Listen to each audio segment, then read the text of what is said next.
কুমিল্লার লালমাই উপজেলার বাগমারা ইউনিয়নে। দীপ্ত কৃষি আজ পুরোটা সময় জুড়ে আপনারা দেখবেন এই ইউনিয়নেরই একজন সফল খামারির গল্প।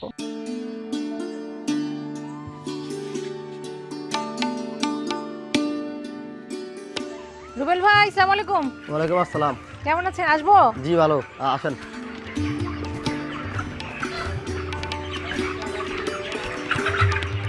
আজ আপনার খামারে চলে আসলাম, আপনার যে সফলতার গল্প সেই গল্পটা শুনবো।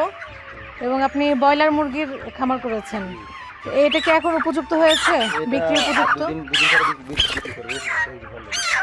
কত কেজি, কতখানি ওজন হবে মানে? এখন 1500-1600 গ্রাম হবে। 1500 গ্রাম।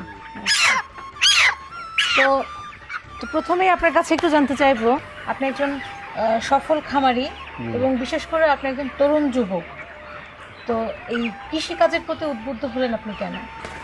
আসলে আমি বিগত 10 বছর আগে ইন্টারমিডিয়েট যখন পাস করলাম, পাস করার পরে বিভিন্ন জায়গায় জব করার জন্য চেষ্টা করলাম, হয় নাই। তারপরে বিদেশের জন্য ট্রাই করলাম কিছুদিন, বিভিন্ন দেশে, হয় নাই। কতদিন আগে? প্রায় 10 বছর আগে। আচ্ছা। তখন চিন্তা করলাম যে না, দেশেই কিছু করি।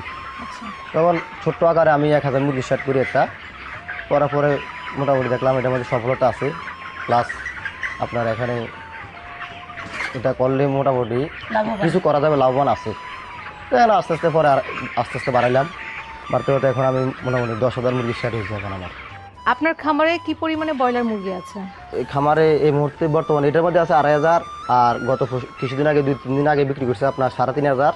আচ্ছা। আর বাচ্চা আছে আমার একটা সেটের মধ্যে এখন, ওখানে আছে 2200 বাচ্চা। রুবেল ভাই, আপনার মোট কতগুলো শেড আছে? আমার সেট আছে মোট 5টা, একটার মধ্যে 2,500 আর বাকিগুলো সব 2,000 করে। রুবেল ভাই, আপনি বললেন আপনার এই শেডে 2,500 ব্রয়লার মুরগি আছে, তো এই ব্রয়লার মুরগি দিয়েই কেন শুরু করলেন আপনি? আসলে ব্রয়লার মুরগি দিয়ে শুরু করছি, এই মুরগিটা আপনার 1 মাস পালা লাগে, পালন করা লাগে, মানে লং টাইম নিয়ে এটা পালা লাগে না। আর দ্বিতীয়ত হলো এই অল্প সময়ের মধ্যে অধিক লাভবান হওয়া যায়, এই জন্য এটা আমি মানে ব্রয়লার মুরগিটাই বেছে নিচ্ছি। আচ্ছা, তো এগুলো বিক্রি করেন কোথায়? এগুলা যে স্থানীয় বাজার আছে, তারপরে জেলা পর্যায়ে বাজার আছে, ঠিক আছে, যারা নেয় তারা পিক আপ ফোন করলে তারা নিয়ে যায়। আচ্ছা, তো এই কত টাকা করে বিক্রি করেন? এই তো মাঝে মধ্যে 120 টাকা, 15 টাকা, আমার অনেক সময় 130 টাকা কেজিতে। কেজিতে। আচ্ছা, তো আপনার কাছে জানতে চাইবো যে আপনি যখন এই শেডগুলো তৈরি করেন, তো শেড তৈরি করার আগে যে পরিকল্পনাটা করেন, এই পরিকল্পনাটা সম্পর্কে জানতে চাচ্ছিলাম। পরিকল্পনাটা এটা একটা মাপ আছে আপনার 1 ফিট বাই একটা মুরগি। আচ্ছা, মানে আমি যদি 1000 সেট করি তাহলে আমার 1000 স্কোয়ার ফিট জায়গা নিতে হবে প্রথমে, আর 2000 সেট করলে 2000 স্কোয়ার ফিট। এরপর আর 100 ফিট জায়গা বেশি নিব, কারণ হলো ওই যে খাবারের পাত্র, পানির পাত্র এগুলো বসানোর জন্য। আচ্ছা, তো আপনার কাছে জানতে চাইবো যে ওদেরকে কি খাবার হিসেবে কি দিচ্ছেন? রেডি যে ফিড সেটা দিচ্ছেন? যেটা রেডি ফিড। আচ্ছা, এটা পুরোপুরি আপনার রেডি যে ফিড, এটা ফিড মিল থেকে কিনে নিয়ে আসি আমি খাওয়াই। খাবারের পরিমাণটা কিভাবে নির্ধারণ করেন? খাবারের পরিমাণ মনে করেন প্রতি 1000 মুরগি আপনার 2.5 টন খাবার খাবে। 2500 কেজি খাবার খাবে। 2500 কেজি খাবার খাওয়ার পরে একটা মুরগি 1500-1600 গ্রাম হবে, একশো বিক্রি করে দেবে। আচ্ছা, আর বিশেষ কোনো পরিচর্যা কি ওদের নিতে হয়? হ্যাঁ, বিশেষ পরিচর্যা নিতে হয়। মনে করেন এটা যখন বাচ্চারা আমি নিয়ে আসি তখন এটারে তাপ দেওয়া লাগবে অধিক। কী পরিমাণে তাপে রাখতে হয়? তাপ তো আপনার মনে করেন যখন বাচ্চা অবস্থা নিয়ে আসি তখন 96 ডিগ্রি তাপমাত্রা নিম্ন স্তরে এটা দিতে হবে। আচ্ছা, অলরেডি একটানা 7 দিন দিতে হবে এই তাপটা। দেওয়ার পরে এখান থেকে আস্তে আস্তে তাপটা কমিয়ে যখন বড় হবে আস্তে আস্তে তখন তাপ সরাই ফেলবো। এরপরে আস্তে একটু বড় হবে তখন ফ্যানের বাতাস পাকা লাগবে, গরম, কারণ এই মুখে একটু গরমটা একটু বেশি তো সহ্য করতে পারে না, গরম ইউজ করে বেশিরভাগ ক্ষেত্রেই তখন আমরা ফ্যান ইউজ করি। আচ্ছা, কয় দিনের বাচ্চা নিয়ে আসেন আপনি? 1 দিনের বাচ্চা নিয়ে আসি। কত টাকা করে নিয়ে আসেন বাচ্চাটা? এই যে এখন বর্তমানে তো 70 টাকা করে নিয়েছি, এই যে এটা 71 টাকা পড়ছে এই বাচ্চাটা সহ। তো এই এক একটা শেডের কি পরিমাণে পানি ওদেরকে খাওয়াতে হয়? এগুলা আপনার যদি মুরগিটা যদি সুস্থ থাকে তাহলে 1100 থেকে 1200 লিটার পানি দৈনিক খাবে, 25 দিনে পরে যায়। আর 25 দিন আগে আপনার 800 লিটার 700 লিটার খাবে। আর অসুস্থ যদি থাকে তাহলে একটু কম, 100-150 লিটার কম খাবে। আচ্ছা, আর এমনি কি কোনো বিশেষ ভিটামিন বা কোনো খনিজ কোনো খাবার ওদের জি, জন্য এটা দিতে আমরা হয়? পানির সাথে এক্সট্রা কিছু ভিটামিন ইউজ করি। যদি অ্যান্টিবায়োটিক ইউজ করা হয় তাহলে অ্যান্টিবায়োটিকের পরে আমরা এক্সট্রা কিছু গ্রোথের জন্য এক্সট্রা কিছু ভিটামিন আমরা ইউজ করি। আচ্ছা, তো এটা নির্ধারণ করেন কিভাবে, মানে আবার কি পরিমাণে ভিটামিন দিতে হয় বা আপনার পানিটা কিভাবে দিতে হয়, এটা কি কোনো প্রাণী সম্পদ কোনো ডাক্তারের সহযোগিতা নেন আপনি নাকি? ডাক্তারের সহযোগিতা নেয়, আর আমি তো কোর্স করছি আপনার, ওইখানে তো কিছু দিক নির্দেশনা দেওয়া আছে আর কিছু জানি। এই যে 1 গ্রাম গ্রাম হিসেবে আমরা ইউজ করি পানিতে, 1 লিটার পানির সাথে গ্রাম অথবা মিলি, তো হিসেবে আমরা দিই। এই এক একটা পানির কন্টেনার দেখতে পাচ্ছি, জি, তো ওইখানে কি পরিমাণে আপনি ভিটামিন যুক্ত করেন? যে আমরা পানিটা আগে একটা বড় ড্রামের মধ্যে নিই, ড্রামের মধ্যে নেওয়ার পরে ওইখানে ওষুধটা আমরা ইউজ করি, একসাথে মিক্স করিয়া এরপরে আপনার পানির পাত্রগুলোর মধ্যে দিই। আচ্ছা, এমনিতেই ব্রয়লার মুরগি কী ধরনের রোগ বলাই হয়?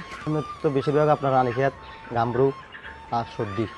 আপনার এই ব্রয়লারগুলো তো 30 দিনে বিক্রয় উপযোগী হয়, তো এই 30 দিনের মধ্যে কোন সময়টাতে আপনার বিশেষ কোনো সতর্কতা অবলম্বন করতে হয় কি? বেশিরভাগ সময় আপনার ভ্যাকসিনগুলো যখন করাই, ভ্যাকসিনের পরে আপনার বেশি একটু সমস্যা হয়।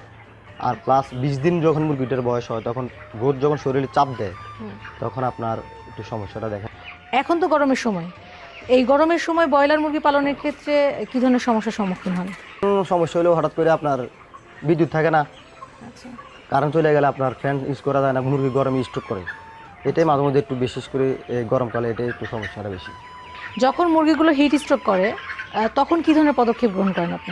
স্ট্রোকের ক্ষেত্রে পদক্ষেপ আপনার ফ্যান তো চলেই, আচ্ছা, প্লাস ভিটামিন সি আছে, ওইটা একটু বেশি করে ইউজ করা লাগে, তখন মুরগির গায়ে আপনার ঠান্ডা থাকে একটু। আচ্ছা, এই ব্রয়লার মুরগিগুলোর ওজন বৃদ্ধির সাথে সাথে খাবারে কি কোনো তারতম্য রাখতে হয়? জি, খাবার অবশ্যই রাখা লাগে, কারণ আপনার যখন বাচ্চা নিয়ে আসি আমরা তখন একটা খাবার দেওয়া লাগে ছোট, আচ্ছা, ফ্রি স্টার্টার বলে এটাকে, দানাদার। ওইটা কয়দিনের? ওইটা একদিনে বাচ্চা থেকেই শুরু করা লাগে। আচ্ছা, ওইটাকে আপনার 12 দিন পর্যন্ত একটা খাবার দেওয়া লাগে, তারপর আরেকটা খাবার দেওয়া লাগে মাদারের ধরনের একটা ফিড আছে, রেডি ফিড, ওইটা 22 দিন বয়স পর্যন্ত দেওয়া লাগে। 22 দিন বয়সের পরে আরেকটা খাবার দিয়ে আপনার, ওইটা হলো গ্রোয়ার নামে, ওইটা বিক্রি পর্যন্ত, যখন বিক্রি করা পর্যন্ত ওইটা চলে, তিনটা খাবার দেওয়া লাগে আর কি। আপনার ব্রয়লারের বাচ্চাগুলো এখন কত দিনের আছে? এখন আমার বাচ্চা অবস্থা আছে 5 দিন বয়সের। 5 দিন বয়সে? জি, তো ওগুলো কি আছে এখন? জি আছে আছে, আমার আরেক সেটে আছে। আচ্ছা, জি, ওই বাচ্চার জন্য কি আলাদা সেট করেছেন? না হ্যাঁ, বাচ্চার জন্য ব্রুডিং করে একটা আলাদা করা আছে, ওটার মধ্যে ব্রুডিং করি আমি। আমি একটু যেতে পারি তো? জি সেখানে? অবশ্যই যেতে পারো। চলেন তাহলে।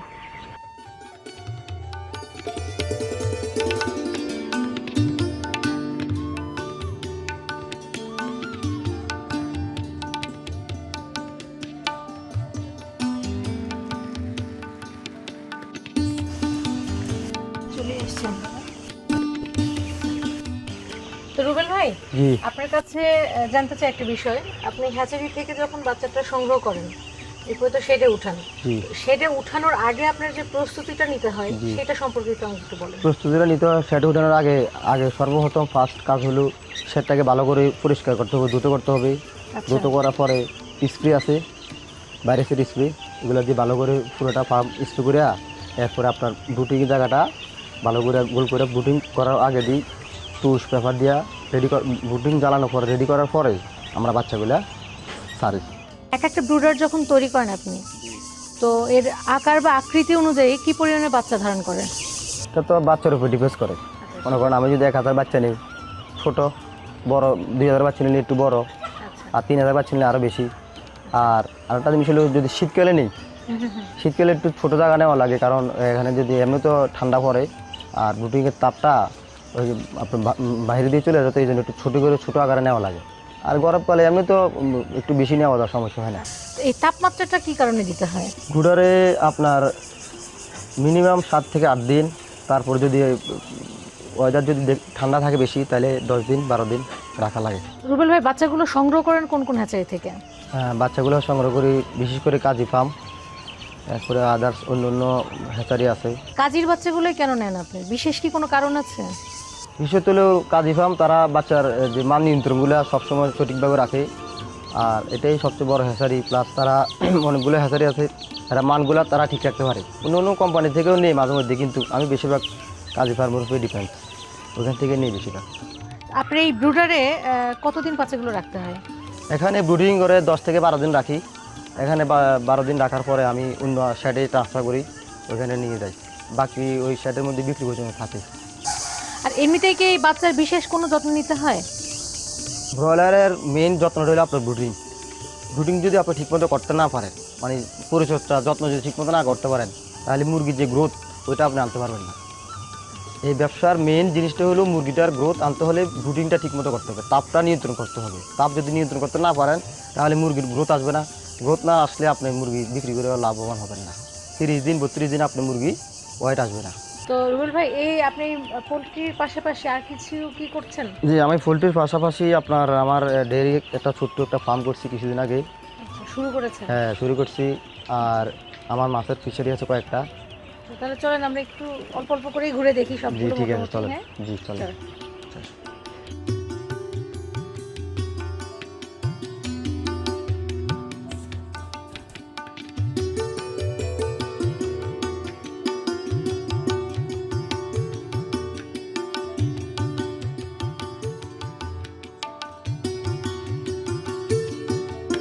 তো রুবেল ভাই, আপনি তো খুব বড় পরিসরে মনে হয় এই খামারটা করেন নাই। না, এটা আমি ছোট আকারে শুরু করছি।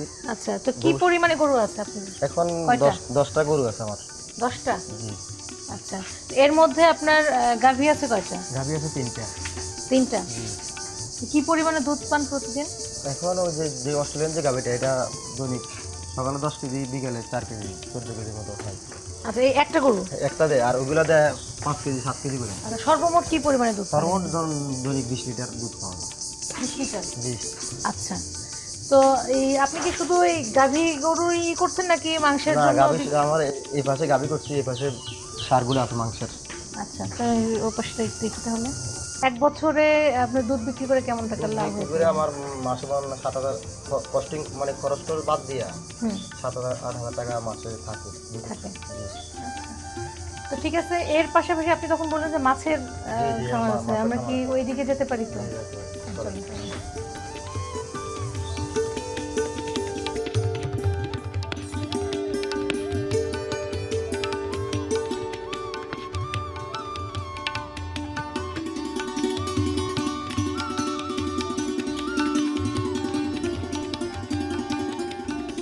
রুবেল ভাই, আজকে তো মাছ ধরছেন আপনি অলরেডি। জি।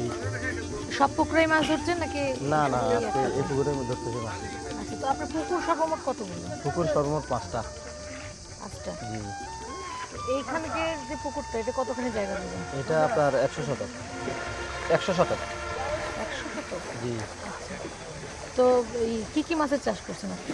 এটার মধ্যে আপনার আছে মিশ্র চাষ দিছি, তেলাপিয়া। মানে সাদা মাছেরই চাষ জি জি, করছেন? সাদা মাছের চাষ এটার মধ্যে আছে। আর আমার অন্য অন্য পুকুরে মিশ্রভাবে তেলাপিয়া আছে, প্লাস পাঙ্গাস মাছ আছে।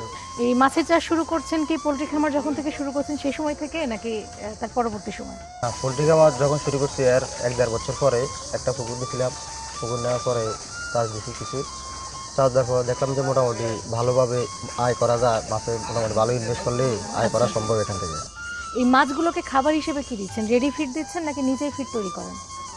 মাছের খাবার হিসেবে রেডি ফুডও দেই, আবার নিজেও কিছু তৈরি করি, ওইগুলা দেই।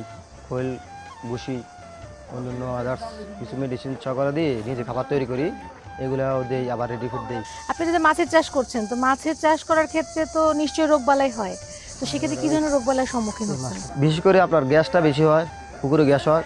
তো গ্যাসের ক্ষেত্রে আপনার দেখা গেছে জিউলাইট আছে, জিউলাইট ইউজ করি।